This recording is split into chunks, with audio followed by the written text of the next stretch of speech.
I am your robot. I am your robot. I am your robot, and I'm programmed to love you. My serial number is 44357. So the first one was called male, this one's called female. This one's actually called robot. This one's called monster. This one's called baby. And this one's called elder. And yeah, then we're back to male. Is this what males are supposed to sound like? How do I turn this off? Hello? Maybe that'll do it. There we go. Okay. All right. Okay. Welcome back to the channel. What I'm doing here is I'm just playing around with the little sound mixer fader board that I had to they're not packaged together, but they probably should be, because as I learned from user reviews on the Amazon, you can get this and you can patch it directly to your computer if you want, but you're not going to quite get the amplitude that you need for, something like this. So other users recommended getting this, and it wasn't too expensive, so I got the board. I'm playing around here, and there's this tool called Change Voice, and it'll literally change the sound of your voice to these different tonal presets, and so that was what that was. But there's another one over here that is, the button says electric, and I didn't know what that meant, but I read online it's autotune, and I can see that would make sense because the labels on the board are different keys. And whoa, so this is E. Does that sound like autotune to you? It's not auto-tuning me. This is E flat, and this is A. Hello. Oh, there we go. Oh, so I have to actually sing. Oh. Oh, who knew? Okay. Well, I don't know. I don't know too many songs with auto-tune because I have good taste. Yeah. This is B flat. Hello. Hey, do you believe in life after love? There we go. There's one. That's a good one. How long ago was that? That was like 25 years ago. That song was a hit. That was the first song that I ever heard that had auto-tune. I can remember I was with a bunch of my friends in high school. We were standing in line at Tim Hortons, and we knew who Cher was. And how do I turn this thing off?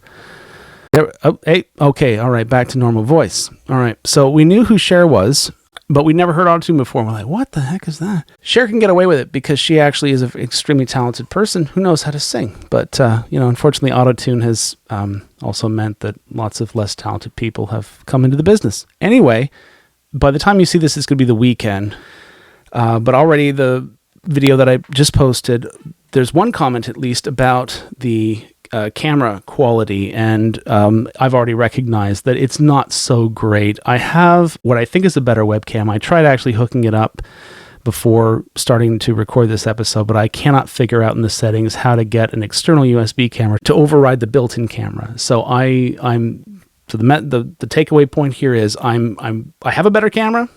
I think it's a better camera, but right now I have to work out how to actually get it to function when I'm recording using this app. And I'm eventually I still have the Disco Donut there in the Ice on Fire poster. It'll be a while before that gets fixed. And thank you so far for the feedback that you've left on that video. Okay, so today's subject is Whac-A-Mole. For those of you who may not be familiar, Whac-A-Mole, I come from the Nintendo generation, so if it wasn't on a screen, then it was not a game that I played when I was a kid. But those who went to arcades in the generation a bit before, and maybe people in my generation, but there was a popular game at arcades called Whac-A-Mole, where like these moles would pop up out of what looked like a piece of ground or earth, not real woodland creatures with feelings. These were fake. It was an arcade game. And you'd have a hammer, you'd have to whack them on the head with a hammer. I'm not sure why that game has become the basis for some kind of concept for the vinyl community. Basically, you just randomly choose. I found a definition online for Whac-A-Mole and how it applies to the vinyl community, and I figure I'm going to just read it to you. All right, so this comes courtesy of Google's AI overview tool, which is, I got to admit, kind of handy. And so Google's AI overview states that Whac-A-Mole, when referring to vinyl, typically relates to a series of videos or a tag where a person, like me, randomly selects vinyl records from their collection and discusses them. Similar to the arcade game where moles pop up for a player to hit. The Whac-A-Mole name comes from the random nature of selecting the records and the often humorous or unexpected content of the videos. All right.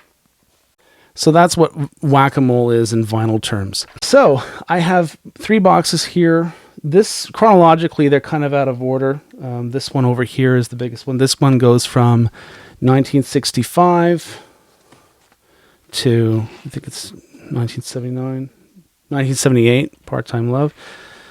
This one goes from 78 to 84. This one goes from 84 to 2023. And I'm just going to randomly select discs and just talk about them. I'm gonna make my first selections, all selections really, wearing a blindfold. Just hold on.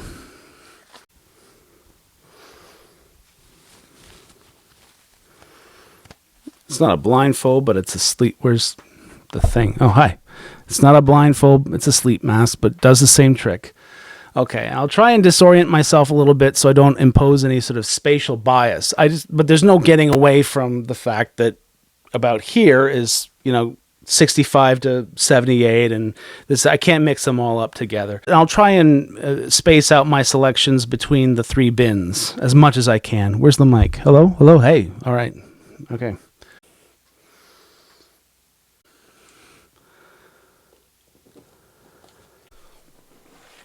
All right, what do we have? Oh, okay. Well, in the middle of August, how appropriate. Step into Christmas. This is an original 1973 DJM copy in factory sleeve, generic DJM sleeve, DJS 290. And the flip side is Ho Ho Ho, Who'd Be Your Turkey at Christmas. I did a whole episode on Step into Christmas, so I don't have too much more to say. It's a great song. I can't remember if I made this point in the video. This is a video that I posted back in December, was it? I can remember a time when Step into Christmas, for someone of my age, my generation, and living in Canada, it may have been the same in the United States, I don't know. But by 1990, or 91, which is the first time that I ever heard this song, because I got it on To Be Continued, I thought, well, what a marvelous and fun song, very catchy. Every time Christmas comes around, we have, Christmas carols on the radio. We have popular singers singing their own original Christmas songs. Elton's pretty big time. Why don't DJs play this? I think I did mention this in the video, actually. It's been interesting to see the metamorphosis from obscure Christmas track that was, I guess, moderately popular in 1973, maybe a bit more than moderately popular, but then kind of faded into obscurity. And then beginning in the 90s, it starts getting radio play, at least here in Canada. And it, over time, with streaming and everything, it turns into this big hit record all over again. So that's Step into Christmas. Next one. I'll actually choose again from this one. I don't want to bias my selection too much in favor of the so-called classic years. But I know that most of you watching, where's the mic? Here we go. Most of you watching will probably want me to choose from this one more than I choose from the other 2. So I'll do my next one from this. Okay. Oh, come on. Here we go. All right. What did I pick? Oh. All right. Levon, backed with Ballad of a Well-Known Gun. This is obviously not a North American issue.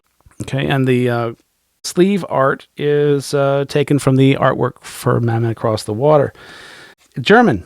Okay, yeah, because it's DJM, but it's also has the Hansa label. If it's it looks like it's done by Sonopress. It has the markings in it anyway. I don't think I've ever actually played this. I think I just got the copy and gave it a quick sort of surface clean and put it in my collection. But the odd thing is the B-side is Ballad of a Well-Known Gun, which is a great song. I love that song. As much as I love Levon, I think I might actually like Ballad of a Well-Known Gun better. I'm not sure it would have ever made it as an A-side, though, Ballad of a Well-Known Gun. When you take a look at Elton John 45s of this early period North America versus the UK. As far as picture sleeves go, you're more likely to find a cool picture sleeve like this from overseas than you would in North America. Just MCA, I'm trying to think of the earliest picture sleeve on an Elton John 45 on the MCA label. I actually think it was Lucy in the Sky with Diamonds. If I'm forgetting about an earlier example, let me know, but I think that is. So 1974, late 74, that's the first one. But even though the UK had picture sleeves, you get some really cool picture sleeves from the mainland Europe and beyond, including Australia. Okay, I'm going to choose from one of these two now. Trying to disorient myself here. Okay, I got one. Ah, all right. Mama Can't Buy You Love. Back with Three-Way Love Affair. Picture sleeve, what is this? This is, it's the Canadian. Okay, so I remember where I got this. I bought this over 20 years ago at Blue Streak Records in my hometown of Peterborough, Ontario. And I already had Mama Can't Buy You Love, the 45, but I didn't have a copy with the picture sleeve. I love the artwork for the Tom Bell sessions. You know, I know Tom Bell sessions, a lot of people tend to like him now. Once upon a time, I can remember most people were like, what the hell? What was he thinking when he did this? Now they're kind of cool and hip. Either way, you have to admit that the sleeve art, whether we're talking about the 7-inch, whether we're talking about the 12-inch, whether we're talking about the full-length 6-track full-length album that came out in February of '89, the complete Tom Bell sessions. That's just a cool picture, and they did a lot of great things with it. You know, colorizing it artificially for the album. It's just Elton John's just kind of leaning back, and he's like, just cool. He's got this kind of coolness to him in that photo. It says here, recorded autumn 77. That's true. October 77 in Seattle was when Elton recorded those songs. Remixed January 79. Yeah. Again, if you get the 7-inch from, it was April or May of 1979 when the first single was released from the Tom Bell Sessions EP, or you get the EP, the 3-track EP from 79, what you're getting are remixes that Elton John and Clive Franks did in London. I forget, it was Utopia Studios they did the remix. Pretty sure about that. If I get that wrong, I'll correct myself with a little silent super there. And I like the Elton John and Clive Franks remixes a lot better than the original Tom Bell mixes. See, there's no way I can disorient myself and eliminate spatial bias, because I just know, no matter what I do, that this is the early stuff, this is the late 70s, early 80s, and this is early 80s onwards. So I'm just going to take from them. Oh, didn't touch anything that time. Oh, here we go. What do we got here? Oh, this one feels heavy. Oh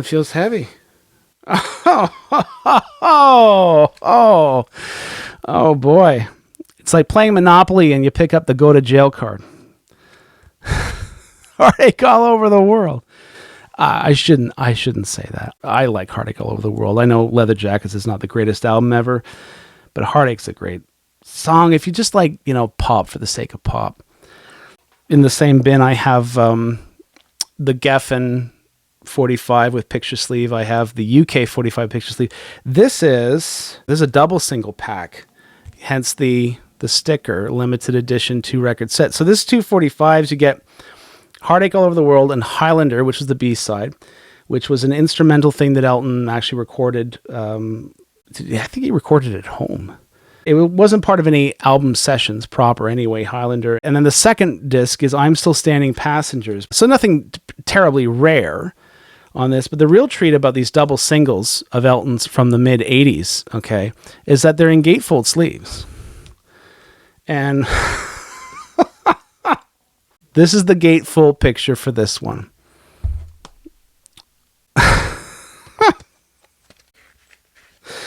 It's not too bad. This was the mid-'80s for Elton. And anyway. But Heartache All Over the World, as I say, it's a fun song. I like it. I'll try and go a little bit more quickly here. Okay. Huh? Uh-huh. Okay, what did I pick this time? Oh. Goodbye Yellow Brick Road. DJM with a solid center. The original DJS 285 UK DJM. Oh, it's solid black. Okay. The 45s that were pressed by Pi in the UK in the early to mid 70s didn't quite follow the same chronology of hidden translucent vinyl compound the way the LPs did. With the LPs, the hidden translucent vinyl compound that Tranco used, Pi Tranco, they began using in kind of late 71 and used it pretty much for the entire Elton John series that they were responsible for until about 1976. And with the 45s, though, many, you might even say most of them, were pressed on the same vinyl compound, and if you hold them up to a light, they'll grow like a deep translucent rose. But a lot of them are actually solid black too, and they're pressed by Pi. And what's really strange is that some of them will be of the same single, and sometimes even from the same batch. Well, quickly, the B-side, Screw You, is, I can understand why it wasn't included on Goodbye Yellow Brick Road, but it is, of course, from the Yellow Brick Road sessions. I love it. It's one of my favorite non-LP B-sides. And I first heard that song on the To Be Continued box set when I was 11 years old. And of course, it was called Young Man's Blues on the MCA version of that box set. So when I learned that it was actually called Screw You, actually when I heard the chorus for the first time, I was really kind of appalled. I thought, wow, Elton sang Screw You?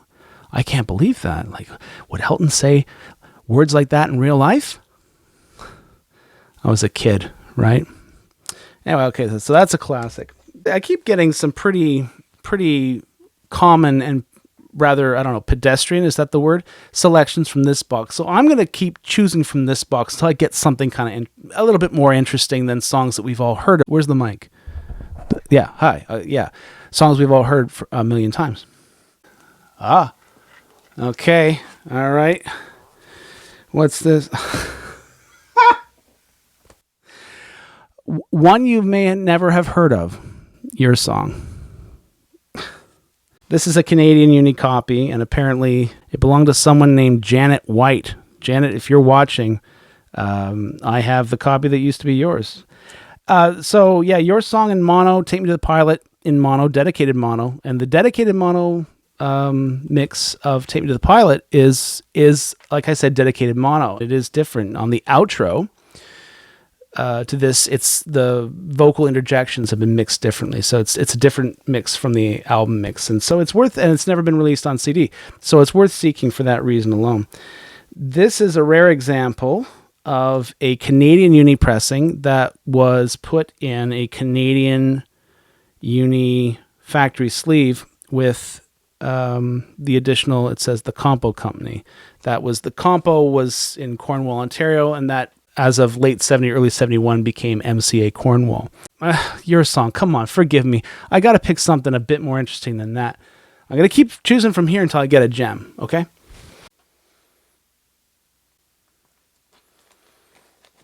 All right. What'd I pick? Oh, okay. It's Me That You Need, Japanese. This, I think it's an original Japanese. It's, I can't compare it to the others. I think the 500 yen price tag is the earliest point of issue for this one. It's Me That You Need, backed with Just Like Strange Rain, was released in Japan not the same time as its UK release, which was, I think, May of 1969. I think the release in Japan was 70-71, and it's great. I love the song. I love the B-side, Just Like Strange Rain. It's one of my favorite B-sides. It's Elton and Bernie's answer to some of the psychedelic things going on in pop at the time. And It's Me That You Need is a pretty conventional ballad, power ballad. I like it. I'm not going to put it down, but I sometimes think that Strange Rain should have been the A-side. It's so catchy.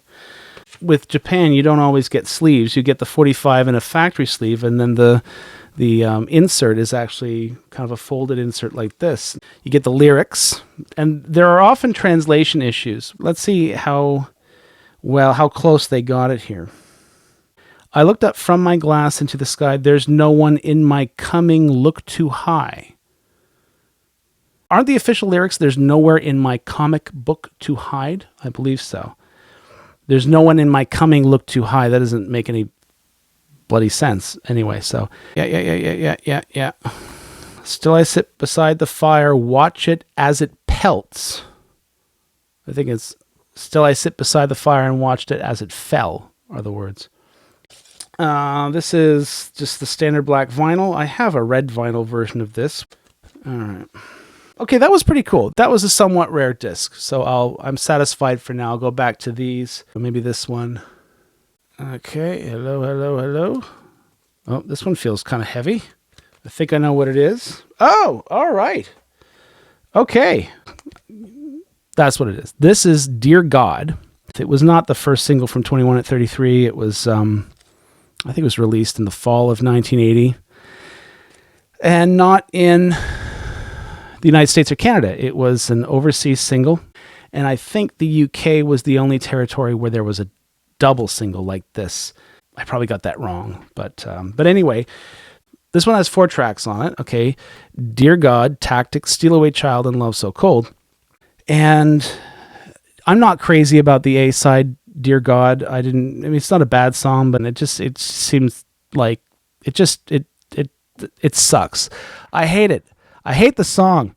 Dear God, hate it. But the other songs, Tactics, Steal Away Child, Love So Cold, those are all outtakes from the 21 at 33 sessions.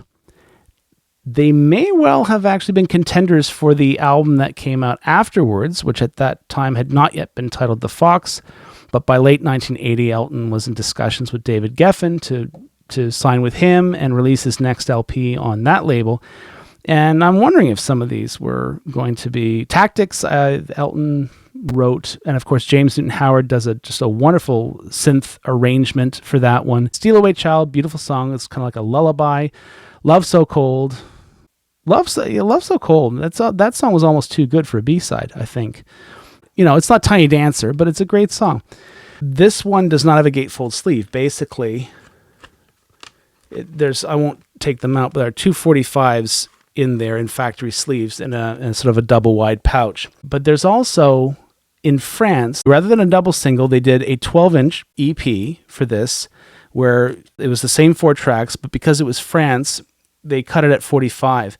And that copy is the best sounding copy I have of actually any of these songs on vinyl. The backing vocals for Dear God were arranged by Bruce Johnson of the Beach Boys, and he's one of the backing vocalists. And who else is on that sort of team? Tony Tennille is one of them. I know I'm going to forget someone, but the person I won't forget is Peter Noon, Herman of Herman's Hermits. He's on Dear God. He's also helping do backing vocals on Take Me Down to the Ocean. And I'll never forget the day that I got the 12-inch single version of this EP. It just so happened, this was during lockdown, during COVID, and at that time, Peter Noon was doing on Facebook, he was doing every evening a sort of live over Facebook meet and greet, and you could tune in and ask him questions and stuff like that. And I'd met him once before in person years ago. I think it was back in 2001. I saw Herman's Hermits, or Peter Noon, featuring a backing band that he called Herman's Hermits. And I got to meet them after the show, get their autographs, and shake Peter Noon's hand and talk to him for a little bit. So I felt like I'd already met him, but I just couldn't get over that good timing of having received the 12-inch version of this, and then later that evening I was going to sign on and get to talk to him. And I'd love to tell you that I made a point of remembering to mention the Dear God single that I got that day, but I didn't. I was just so overcome with the fact that he was there live on Facebook and there were a lot of fans there asking him questions. I just made the comment that I really appreciated the Herman's Hermits 50th anniversary anthology double CD collection with all the stereo remixes. I quite enjoyed that. And he wrote the liner notes, or at least the introduction for the booklet. And so I made that remark and he acknowledged my remark, but I completely forgot to bring up Dear God. But I'll always remember that coincidence, that the day my copy of this showed up, the 12-inch version anyway, I got to communicate over Facebook with one of the backing vocalists on the same day. So that's pretty cool. Back to this one. How's that? I'll try and go in the early area here. I am biasing my fingers spatially, but I think that's helped make this a bit more interesting. All right, what's this? Oh, okay. Is it US? It would have to be US with a sleeve like that. Yeah, US Uni pressing of Friends backed with Honey Roll. I can't remember if these are mono or not. That's nice. You know what? the hell with this. This is really just not working. I just close my eyes. Oh, I touched that one first. What is it?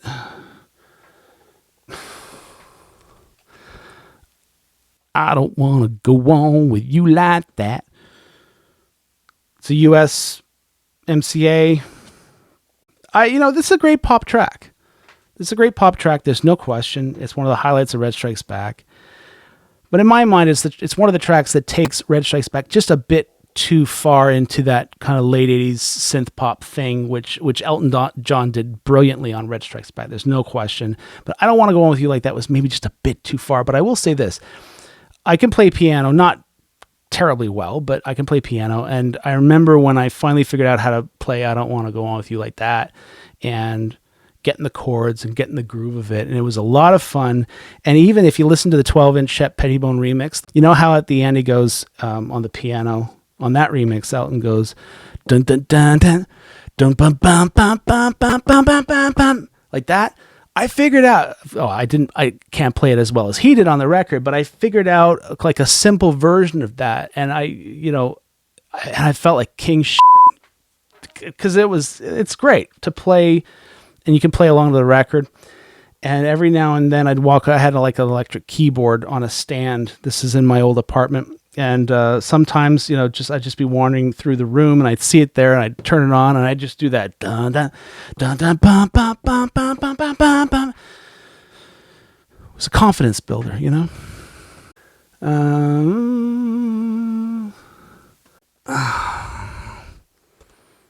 Oh, hey, all right. Just like Belgium, this is the French issue on Rocket, French Rocket. Just like Belgium. You know that I adore the Fox album from 1981. It's my third favorite Elton John album of all time. And Just Like Belgium is one of my least favorite songs on the album, but that's really not, it sounds like a put down. It's not. It's a great song. It had a lot of potential here in North America. I just don't recall. Was it? Nobody Wins was the lead single here in North America. Yeah, Just Like Belgium was not I don't know if it was a lead single anywhere, but it was a single overseas. I don't think there was ever any North American copies of Just Like Belgium. I like this picture sleeve. I don't know. He reminds me, in that shot, almost of a young Larry David.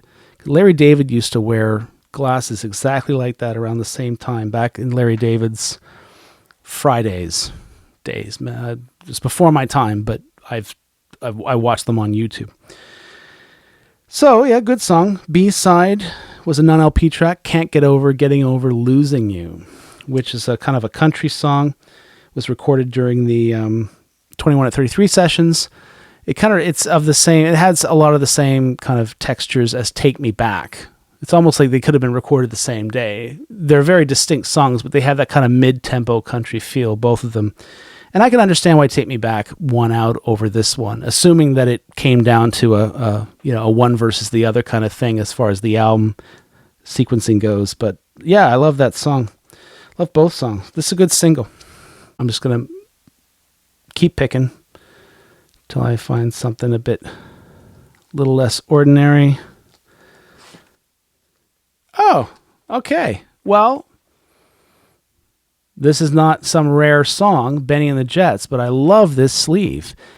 So yeah, Benny and the Jets, backed with Candle in the Wind. Candle in the Wind was the B-side.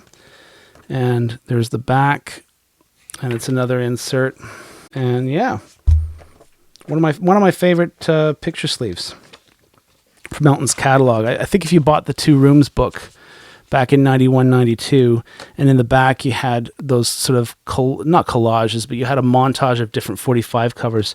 I'm pretty sure this one was in that, and that's where I first saw it. I'm thinking, one day it'd be cool to have that 45. It took me long enough to get it.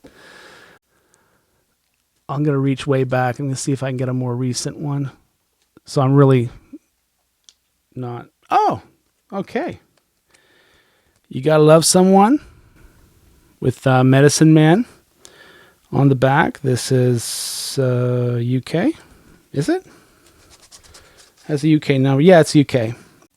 not a bad song. You Gotta Love Someone. Probably my least favorite of the Don Was session songs. Medicine Man is actually not, it's a non-LP song, but it's not from the Don Was sessions. I used to make that mistake, and it wasn't until I bought copies of the original single that I could see what the production credit was, produced by Elton John and James Newton Howard. But Medicine Man it's an okay song. I really like what Adamski, how do you pronounce his name? What he did with it. That remix is really good. Back over here.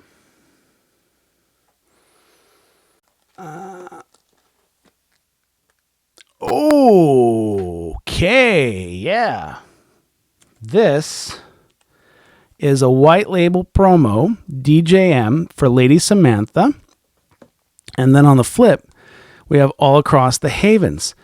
And it's a white label promo. It says promotion copy here, Lady Samantha, plug side. Now, you wouldn't expect to see that on a British record. And here's the cool thing about this. This isn't British. This is American DJM.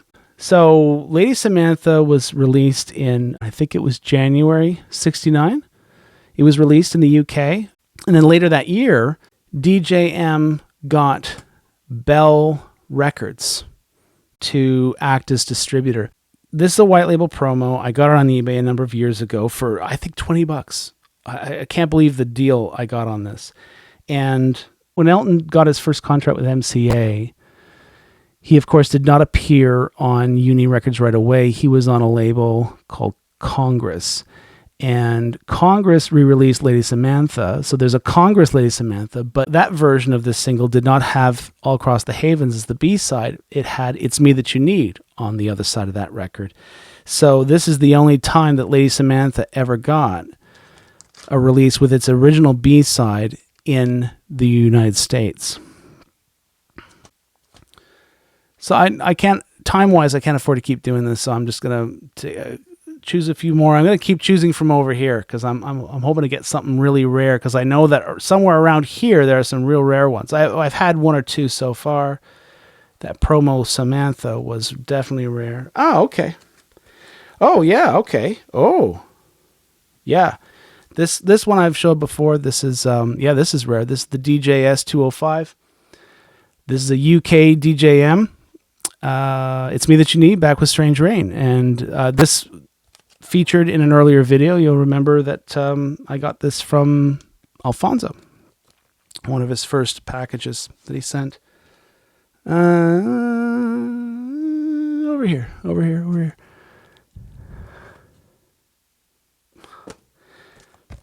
Healing Hands. Go back over here. Okay. Lady Samantha, It's Me That You Need. MCA, Blue Rainbow, Canadian pressing. I got that just last year in Toronto. I keep choosing from over here because, as you could probably figure out, there's like one or two I'm hoping to get. Lady Samantha, Black Rainbow. Keep going, Matt. Keep going. Oh, okay. Rocket Man. So this is the original UK issue. Yeah, with the gatefold sleeve. Okay, time for just one more. I'm going to pick from the 80s, mid-80s and beyond one. Oh, I got another heavy one. Oh, okay. Okay, another of the double singles. This is Nikita. It's not in the greatest of shape. I wish I had a copy that's in better shape. This is a double single with The Man Who Never Died, and then you get two live tracks, Sorry Seems to Be the Harsh Word, and I'm Still Standing. And this one has a really interesting gatefold. It's a pop-up. Look at that. The audience. I've seen copies of this in better shape, but they don't have the cardstock pop-up in the middle. So I guess when you do Whac-A-Mole with a catalog that's had as many hits as Elton John's, just random selection, especially considering how many different copies I have of each hit, the statistical likelihood of my actually picking something that's really rare is low, but I think I picked a few gems this time around and hope that you enjoyed it. If you enjoyed this, my first attempt, please be lenient in your judgment of how I did. my first attempt at a vinyl Whac-A-Mole episode. Please click like, and or if you haven't subscribed, consider subscribing. We have a lot of fun here collecting Elton, and thanks for watching. Take care. Hello. Oh, do you believe in life after love? Strong enough. Anyway, enough of that.